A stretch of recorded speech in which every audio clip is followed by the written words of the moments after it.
Hello everybody, welcome back to the class. तो आज के इस वीडियो में हम लोग करने वाले हैं मार्च 2024 की गुजरात बोर्ड की एग्जामिनेशन के लिए कुमार स्कॉलर पेपर सेट के पेपर नंबर 2 के 50 एमसीक्यूज़ का सॉल्यूशन। पेपर 1 के एमसीक्यूज़ का सॉल्यूशन ऑलरेडी अपलोडेड है। अगर आपने वो अभी तक नहीं देखा तो प्लीज़ जाके चेकआउट कीजिए, क्योंकि ये एमसीक्यूज़ गुजरात बोर्ड की इस साल की एग्जामिनेशन के लिए बहुत ही ज़्यादा यूज़फुल हो सकते हैं। तो चलिए जल्दी से शुरू करते हैं पेपर नंबर 2। शुरू करने से पहले बस आपको एक रिक्वेस्ट करूंगा कि अगर आप लोग चैनल पे नए हो तो प्लीज़ सब्सक्राइब कर लीजिए और वीडियो को ज़्यादा से ज़्यादा अपने दोस्तों तक पहुंचाने की ट्राई कीजिए, यानी ज़्यादा से ज़्यादा वीडियो को शेयर कीजिए। चलिए शुरू करते हैं पेपर 2 के MCQs. Question number 1, dash coulomb is the number of positive charge for cup having 180 grams water. चलिए मैं एक पेज ऐड करता हूँ इधर। आपके पास 180 ग्राम्स वाटर है, उसमें कितना पॉजिटिव चार्ज होगा वो बताना है, यानी पानी का मास आपको दिया है 180 ग्राम्स। अच्छा, पानी क्या होता है H2O, तो वो होता है 1H1 plus 1H1 plus O8 16, यानी पानी का जो मोलर मास है 16 प्लस 1 प्लस 1, यानी वो होता है 18 ग्राम्स पर मोल। और उसमें जो नंबर ऑफ प्रोटॉन्स होंगे 1, 1 और 8, यानी कितने होंगे, एक मॉलिक्यूल अगर आपके पास है, पानी का एक मॉलिक्यूल है, तो इसमें कितने प्रोटॉन्स होंगे, 10 प्रोटॉन्स होंगे। ठीक है, चलिए अभी सबसे पहले हमारे पास जो 180 ग्राम्स वाटर है उसके मोल निकालते हैं। Mole is equal to mass upon molar मास।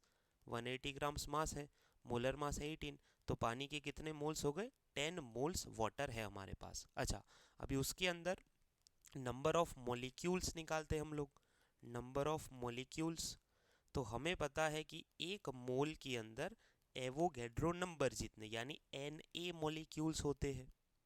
तो हमारे पास 10 मोल वाटर है, तो उसमें कितने मॉलिक्यूल्स होंगे, तो नंबर ऑफ मॉलिक्यूल्स होंगे 10 इंटू Na, यानी 10 Na जितने नंबर ऑफ मॉलिक्यूल्स होंगे। ठीक है, दूसरी बात हमें ये भी पता है कि एक मॉलिक्यूल में 10 प्रोटॉन है। H2O के अंदर 1H1 plus 1H1 plus O8 16, यानी एक इधर और 8 इधर, 10 प्रोटॉन है। हमारे पास इतने मॉलिक्यूल्स है तो उसमें कितने proton, number of protons. Number of protons, तो उसको मैं एन से नोट करूंगा। मैं क्या लिखूंगा, एक मॉलिक्यूल के अंदर कितना, 10 प्रोटॉन्स है, तो 10 टाइम्स Na जितने मॉलिक्यूल, हमने नंबर ऑफ मॉलिक्यूल्स क्या निकाले, 10 Na मॉलिक्यूल्स में कितने प्रोटॉन, तो मैं इसको स्मॉल n से नोट करूंगा। मल्टीप्लाई कीजिए 10 Na इंटू 10, यानी 100 Na जितने प्रोटॉन्स। 100 Na यानी कितने, 100 यानी 10⁻², Na कितना 6.022 10⁻23 प्रोटॉन्स, यानी 6.022 10⁻25 प्रोटॉन्स हमारे पास होने वाले हैं। तो बस अभी नंबर ऑफ प्रोटॉन्स पता चल गए, तो इनका टोटल चार्ज क्या होगा, टोटल चार्ज क्या होगा, Q is equal to Ne।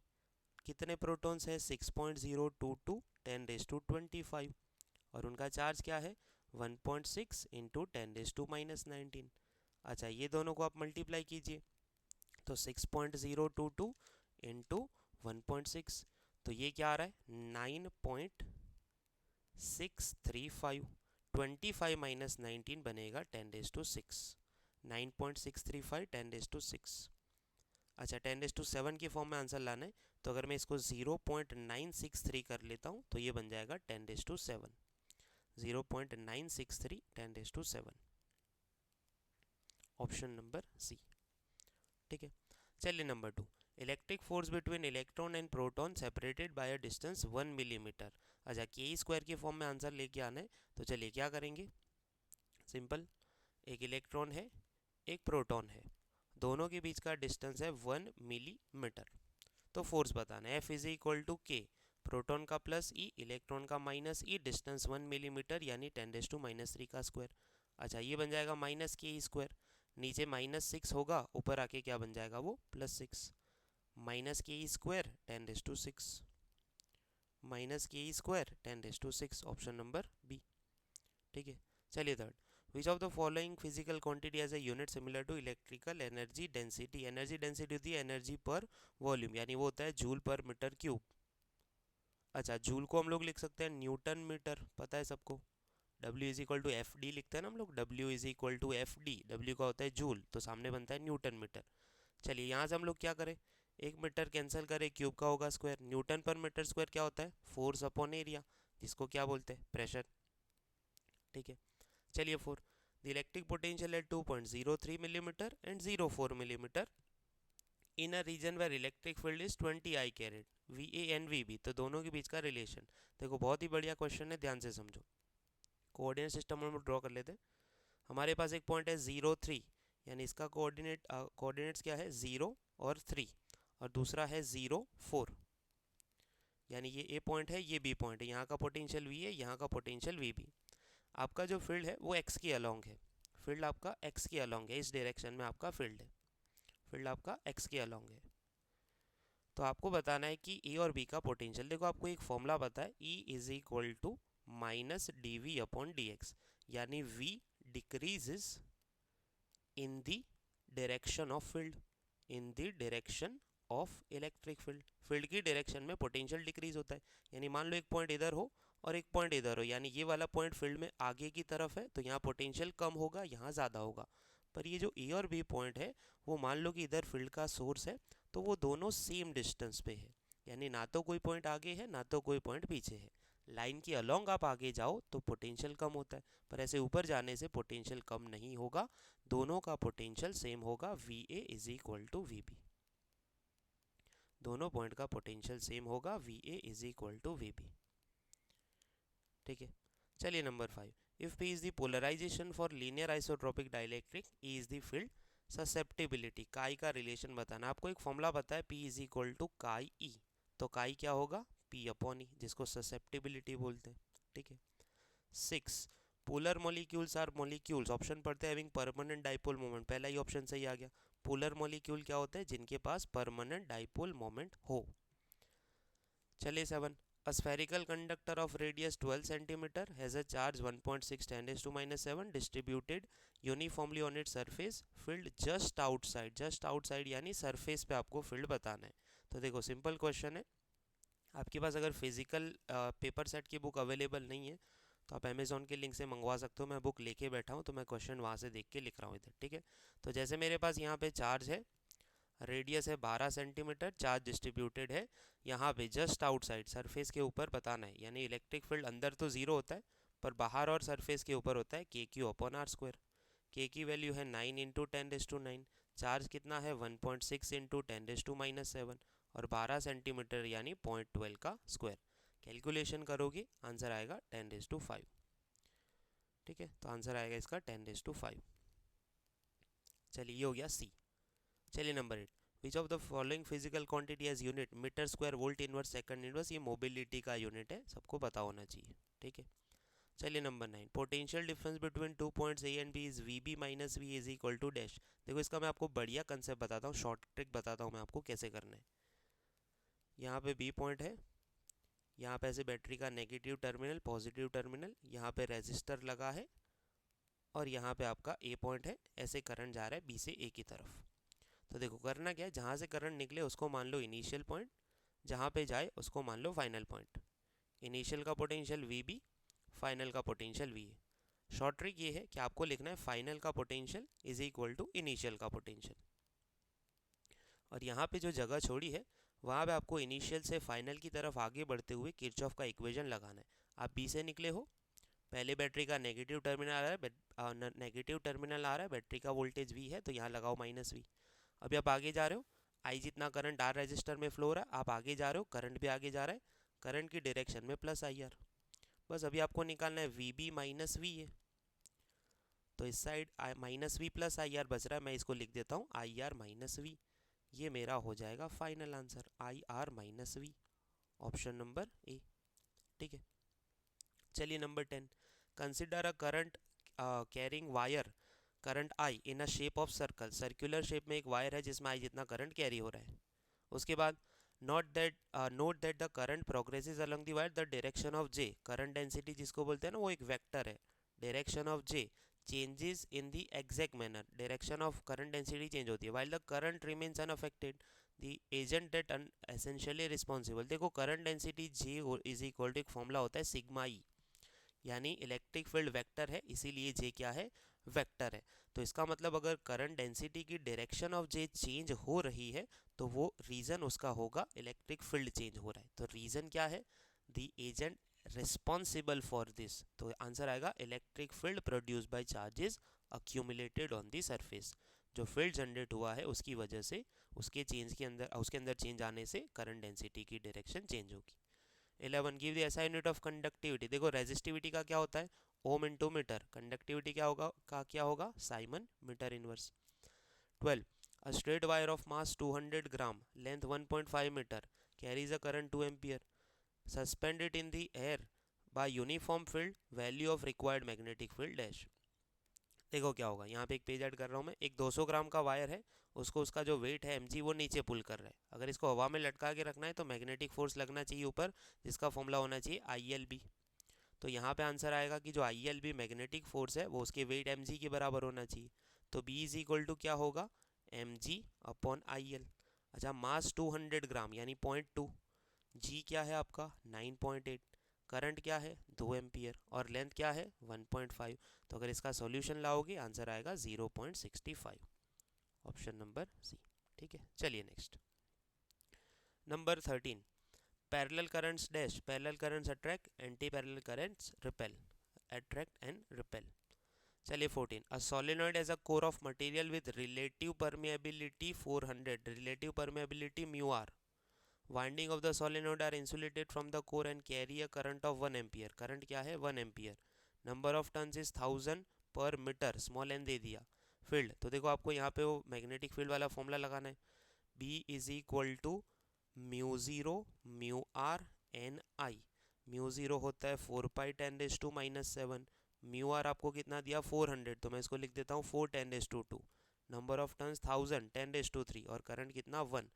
तो ये 4 पाई इंटू 4 ये हो जाएगा 16 पाई -7, 2 और 3 5 यानी 10⁻²। 16 पाई 10⁻², ऑप्शन नंबर ए। चलिए next. Equation of AC voltage is given by V is equal to 158 sine 200 pi t, voltage at a time 1/400 second. देखो सिंपल है, आपको एक इक्वेशन दिया है 16 के अंदर, V is equal to 158 sine 200 pi T. आपको t is equal to 1/400 second के ऊपर वोल्टेज बताना है। तो इंस्टेंटेनियस का फॉर्मूला है, बस उसमें कुछ नहीं करना है, टाइम की वैल्यू लगाओ साइन 200 पाई, t की जगह क्या लगाओ 1/400। तो ये 200 से 400 कैंसिल होगा 2, पीछे बच रहा है ये साइन पाई/2। साइन पाई/2 1 होता है, तो फाइनल आंसर आ जाएगा 158 वोल्ट। कितना आएगा 16 में 158 वोल्ट, ऑप्शन नंबर डी। चलिए 16, voltage obtained in one AC generator is V0 cos omega t।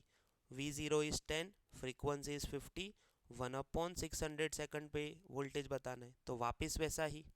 अच्छा ये 15 था। 16, V is equal to V0 cos omega t। अच्छा आपको फ्रीक्वेंसी गिवन है तो आप क्या कर सकते हो, V0 cos ओमेगा की जगह 2 पाई f इंटू टी।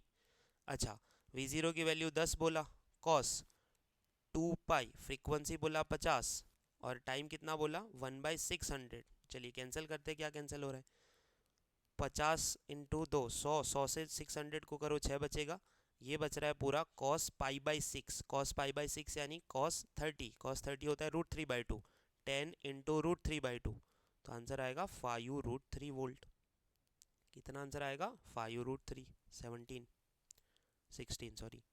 ठीक है 17, a current flows from A to B in a straight wire, ऐसे जा रहा है, इज डिक्रीजिंग विद टाइम। ये करंट जो है पास हो रहा है वो डिक्रीज होता जा रहा है। Induce current in the loop.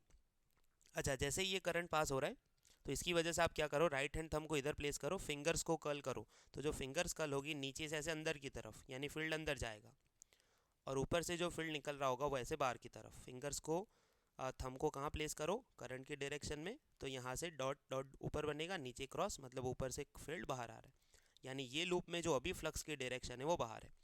अभी अगर ये करंट डिक्रीज हो गया तो ये वाला डॉटेड यानी बाहर वाला फील्ड क्या होगा, डिक्रीज। तो लूप क्या करेगा, इसको वापस इंक्रीज करना चाहेगा, यानी लूप का खुद का फील्ड भी कहाँ आना चाहिए, बाहर। इसके लिए लूप के अंदर जो करंट फ्लो होगा वो ऐसे होगा।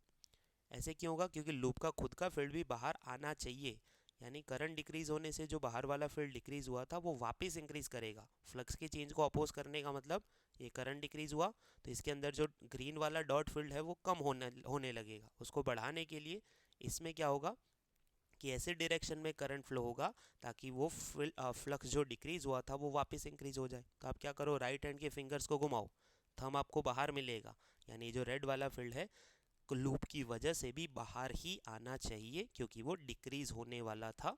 आंसर आएगा एंटी क्लॉकवाइज। ठीक है, तो ये आंसर आ जाएगा option number B. 18 a flux link in a coil at any instant t is given by phi is equal to 10 t square minus 50 t plus 250। 3 second पे EMF बताना है। देखो सिंपल है, 18 फ्लक्स का फॉर्मूला गिवन है 10 t square minus 50 t plus 250।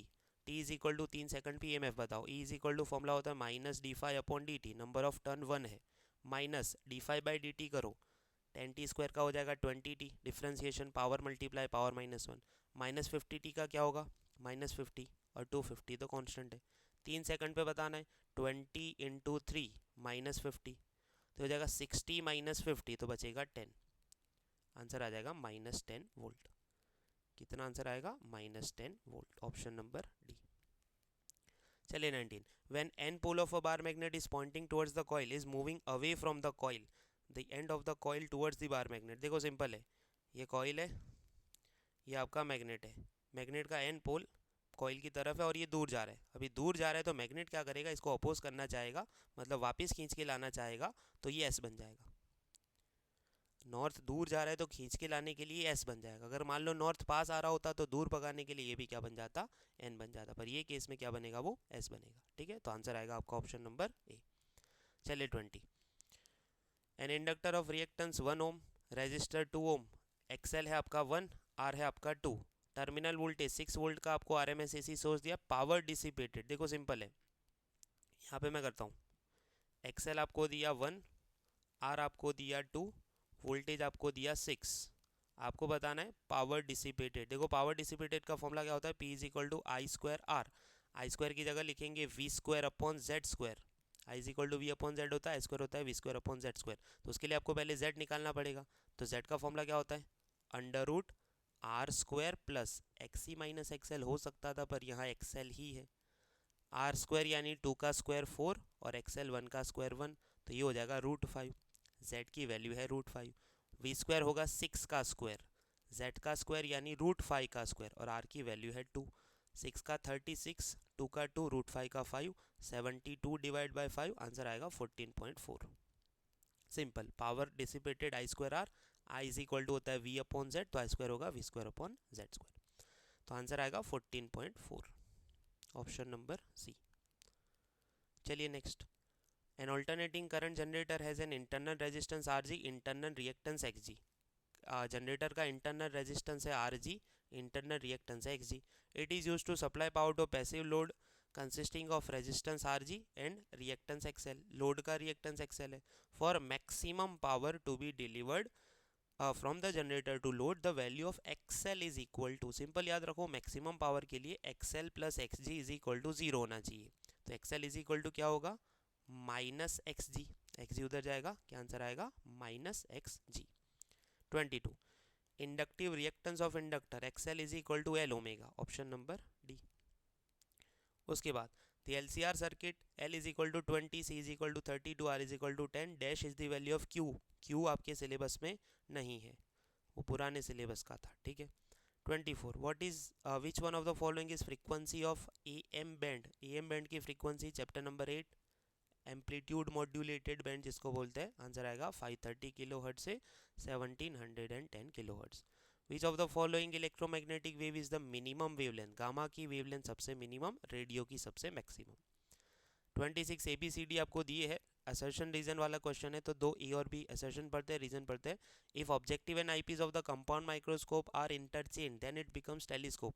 देखो compound microscope में क्या होता है, ऑब्जेक्टिव छोटा आईपीस बड़ा, टेलीस्कोप में क्या होता है, ऑब्जेक्टिव बड़ा आईपीस छोटा। अभी आपको बोला है कि कंपाउंड माइक्रोस्कोप में ये दोनों को इंटरचेंज कर दो, तो क्या वो टेलीस्कोप बनेगा। अभी आपको देख के लग रहा है बनना चाहिए, पर पॉसिबल नहीं है, क्योंकि यहाँ जो ऑब्जेक्टिव होता है उसकी फोकल लेंथ बहुत ज़्यादा बड़ी होती है, यहाँ भले इसको इंटरचेंज कर दे, भले आपको लग रहा है कि ये बड़ा है, पर टेलीस्कोप में जो ऑब्जेक्टिव चाहिए उतना बड़ा ये इसका आईपीस नहीं है। तो भले ही इसको रिप्लेस कर दे, इंटरचेंज कर दे, तो वो टेलीस्कोप नहीं बन सकता, ये गलत है।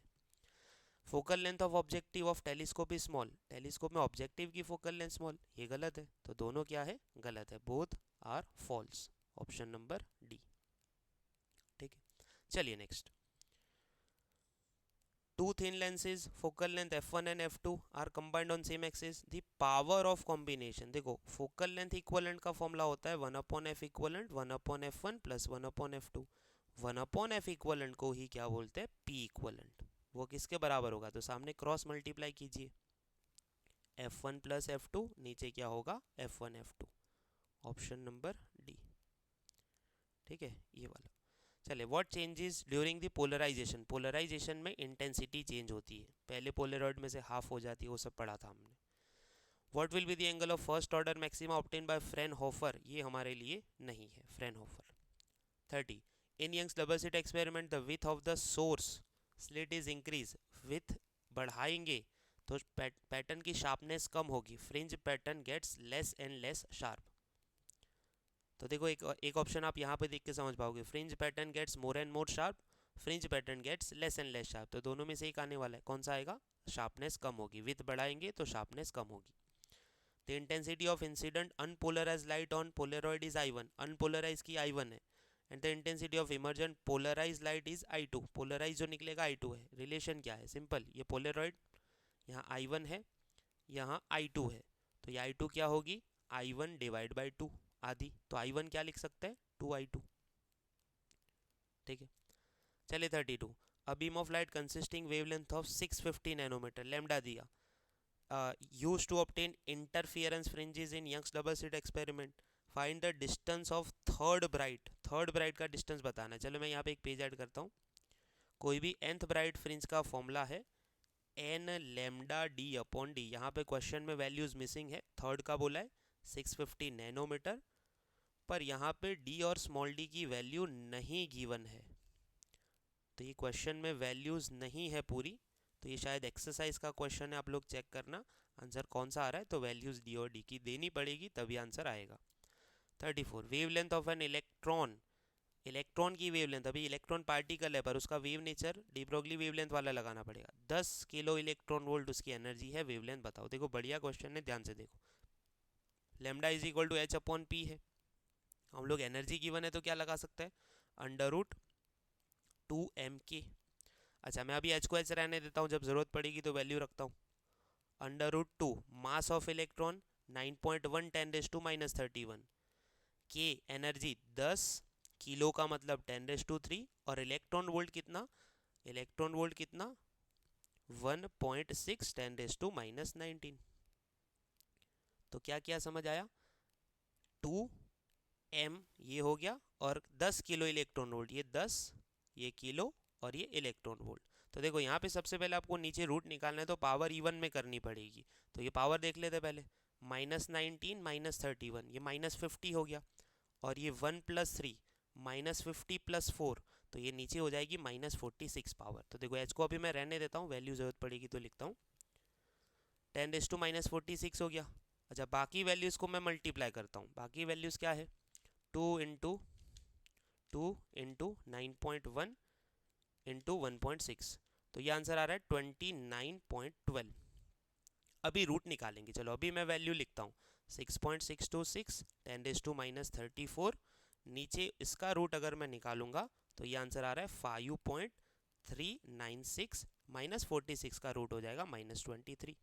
चलो -23 ऊपर लाओ +23, 6.626 डिवाइड बाय 5.396, तो ये आंसर आ रहा है 1.22, -34 + 23 -11 मीटर। मुझे एंगस्ट्रॉम में आंसर लाना है, 0.122 करूंगा तब जाके ये -10 होगा, और इसी को क्या बोलते हैं, एंगस्ट्रॉम, 0.122 एंगस्ट्रॉम। चलिए 34, for proton and alpha particle de Broglie wavelength are same, dash will be equal, λ1 is equal to λ2, wavelength equal है, तो h/p is equal to h/p, तो दोनों का क्या सेम होगा, मोमेंटम सेम होगा, सिंपल। ठीक है, 35 velocity of particle having mass 1 milligram, mass कितना है 1 मिलीग्राम है देखना, और वेलोसिटी है कितनी गिवन है 72 kilometre per hour, D Broglie wavelength बताने। देखो बढ़िया क्वेश्चन है, बस यूनिट का ध्यान रखना है। चलिए मास है 1 मिलीग्राम। चलिए सबसे पहले मैं मिली को हटाना चाहता हूँ, तो मिली होता है 10⁻³ ग्राम तो रहेगा, और पीछे अभी वापस ग्राम का किलोग्राम भी करना बाकी है, तो ग्राम का किलोग्राम होगा -3, तो ये हो जाएगा टोटल -6 किलोग्राम। अच्छा वेलोसिटी है 72 किलोमीटर पर आवर, तो किलोमीटर पर आवर का मीटर पर सेकंड 1000 मीटर, और आवर का 3600 सेकंड, ये होगा 20 मीटर पर सेकंड। तो बस अभी लैम्डा निकाल लेते हैं, H/mv 6.626 10⁻34, मास है 10⁻6, और वेलोसिटी 20 को मैं लिख देता हूँ 10⁻2 × 10⁻1। चलिए दिस डिवाइड बाय 2 3.313 -6 + 1 -5 ऊपर जाएगा +5, तो ये हो जाएगा -29, 3.31 10⁻29, ऑप्शन नंबर ए। ठीक है, चलिए 36 नंबर ऑफ फोटॉन्स एमिटेड पर second every second from 60 what bulb. 60 what का मतलब होता है 60 जूल पर सेकंड, वॉट का मतलब होता है जूल पर सेकंड, यानी पर सेकंड 60 जूल एनर्जी निकल रही है। अभी नंबर ऑफ फोटॉन चाहिए, तो मुझे लेमडा की वैल्यू गिवन होनी चाहिए। लेमडा की वैल्यू गिवन नहीं है। मान लो कि मुझे लेमडा की वैल्यू गिवन होती, तो मैं ये बोलता कि 60 जूल एनर्जी निकल रही है, तो कितने नंबर ऑफ फोटॉन, मान लो कि n फोटॉन्स की एनर्जी 60 जूल है, तो एनर्जी क्या फॉर्मूला होता है, एक फोटॉन की एनर्जी hc/λ, तो n फोटॉन की कितनी nhc/λ। तो मैं यहाँ से n को सब्जेक्ट बना लेता, n फोटॉन की एनर्जी 60 रख देता, h और c पता है, लेमडा गिवन होता तो मेरा काम बनता। लेमडा गिवन नहीं है, यानी ये क्वेश्चन भी अधूरा है, आधा क्वेश्चन। ठीक है, चलिए 37 what is the energy of He plus electron in first orbit. देखो कोई भी ऑर्बिट में इलेक्ट्रॉन की एनर्जी का फॉर्मूला होता है -13.6 Z² इलेक्ट्रॉन वोल्ट। भाई हाइड्रोजन के लिए Z = 1 होता, पर हीलियम के लिए तो 2 लेना पड़ेगा, तो -13.6 2 का स्क्वायर यानी 4, फर्स्ट ऑर्बिट का तो फर्स्ट आएगा, तो आंसर आ जाएगा -54.4 इलेक्ट्रॉन वोल्ट। कितना आंसर आएगा 54.4। ठीक है, चलिए the ratio of areas of electron orbit for first excited and ground, area का रेशियो लेना है। चलो सबसे पहले मैं रेडियस का रेशियो लेता हूँ। देखो सबको पता है Rn का फॉर्मूला होता है n² h² ε0 πm e²। अच्छा उसमें ये वाली जो वैल्यू है वो R1 के बराबर है, यानी मैं इसको लिख सकता हूँ n² R1, Rn = n² R1। तो मैं लेता हूँ R2/R1, n² R1 upon R1, n² यानी 2 का square R1 divide by R1, तो ये आएगा 4/1। रेडियस का रेशियो आ रहा है कितना 4/1, तो एरिया का रेशियो क्या होगा πr2² divide by πr1², pi cancel, R2 का स्क्वायर यानी 4 का स्क्वायर 16, R1 का 1, आंसर आएगा 16/1। ठीक है, what is the difference of angular momentum of electron between 2 consecutive orbits. देखो जैसे मैं 2 कंसेक्यूटिव, जैसे मैं कोई भी ऑर्बिट का फॉर्मूला बताया NH/2π, सेकंड का क्या होगा 2H/2π, माइनस फर्स्ट का H/2π, तो कोई भी दो के बीच का डिफरेंस निकालो वो आएगा H/2π। कितना आएगा H/2π। ठीक है, चलिए 40 in Rutherford alpha scattering experiment what will be the correct angle of scattering for impact parameter 0। देखो इम्पैक्ट पैरामीटर 0 का मतलब होता है ये न्यूक्लियस है, उसके सामने जो अल्फा पार्टिकल जा रहा है बिल्कुल सामने जा रहा है, हेड ऑन कोलिजन कर रहा है, तो वो क्या करेगा कि किसी पॉइंट तक जाएगा और यहाँ से वापस मुड़ जाएगा ऐसे, तो वो पूरा का पूरा ऑपोजिट में जाने लगेगा, डेविएशन एंगल या फिर स्कैटरिंग एंगल होगा 180। The value of average density of nucleus is dash times that of water. Nucleus की है 2 × 10⁻17, वाटर की है 10⁻3, तो न्यूक्लियस की वाटर से कितनी गुना ज़्यादा है, तो वो आएगा 2 × 10⁻14 टाइम्स ग्रेटर देन वाटर। ठीक है, number of neutrons in uranium 23892, तो ये A-Z 238 - 92, आंसर क्या आएगा 146। अच्छा 43 the binding energy per nucleon for oxygen 816 is 7.97, O817 is 7.75 MeV। The energy required to remove one electron, नहीं आएगा इधर, आएगा न्यूट्रॉन, क्वेश्चन में गड़बड़ है। तो देखो क्या करना है, एक पेज मैं ऐड कर लेता हूँ, चलो इधर। ऑक्सीजन O817 में से एक न्यूट्रॉन रिमूव करना है, न्यूट्रॉन रिमूव करें N01, तो यहाँ बचेगा क्या, 8 ही रहेगा, इधर 16, यानी O816 बचेगा। अच्छा, इसमें कितने न्यूक्लियॉन्स हैं, 17 न्यूक्लियॉन्स। पर न्यूक्लियॉन की बाइंडिंग एनर्जी कितनी है O817 के लिए, तो वो है 7.75 MeV। कितनी है, 7.75 MeV। अच्छा, यहाँ कितने न्यूक्लियॉन्स है, 16। पर न्यूक्लियॉन कितनी है, 7.97। चलो दोनों साइड टोटल एनर्जी कितनी हो गई वो निकालते हैं, 17 इंटू 7.75, तो ये आ रहा है 131.75 MeV। राइट में कितना आ रहा है, 16 इंटू 7.97, तो ये आ रहा है 127.52। बस ये दोनों का जो डिफरेंस आएगा वो होगा आपका आंसर, आंसर होगा 4.53। डिफरेंस निकाल लो, आंसर आएगा 4.53, नहीं है सॉरी, कैलकुलेशन करना आप लोग, आंसर आएगा 4.23। कितना है, 4.23, ऑप्शन नंबर बी। ठीक है। In a proton-proton cycle in the sun, the energy released when an electron and its antiparticle, electron E minus, antiparticle E plus, एक इक्वेशन होगा फिजन वाले प्रोसेस में जिसमें एनर्जी रिलीज होती है 1.02 MeV। इसको आप जूल में कन्वर्ट करोगे तो 1.02 वाले इक्वेशन आपको थोड़ा सा याद रखने पड़ेंगे, ठीक है। जूल में आएगा 1.632 10⁻⁻13। Radius of nucleus aluminium 1327, radius का फॉर्मूला होता है R0 a⁻⁴। R0 a कितना है, 27 की पावर 1/3, तो ये हो जाएगा 27 की 1/3 पावर 3 होती है, ऑप्शन नंबर सी। ठीक है, चलिए next. Resistivity of semiconductor is approximately, सीधा आंसर है इसका 10⁻⁻5 से 10⁻+6 ohm metre. The band gap of conductor, semiconductor, insulator are respectively Eg1, Eg2, Eg3। Relationship, conductor की सबसे कम, सेमीकंडक्टर की थोड़ी ज़्यादा और इंसुलेटर की सबसे ज़्यादा, तो option number C. Holes and electrons are dash, ये मोशन का क्वेश्चन है, कौन से डायरेक्शन में मोशन करेंगे, तो अपोजिट डायरेक्शन में मोशन करेंगे। 49, is there any benefit of adding trivalent और पेंटावेलेंट टू कॉपर। कॉपर एक कंडक्टर है, उसमें इम्प्योरिटी ऐड करने से उसकी कंडक्टिविटी में कोई फ़र्क नहीं पड़ता। हाँ, अगर सिलिकॉन में पूछा हो तो फ़र्क पड़ेगा, ये कंडक्टर में इम्प्योरिटी ऐड करने से कोई फ़र्क नहीं पड़ेगा, हमें जो कंडक्टिविटी बढ़ानी है उसमें कोई फ़र्क नहीं पड़ेगा।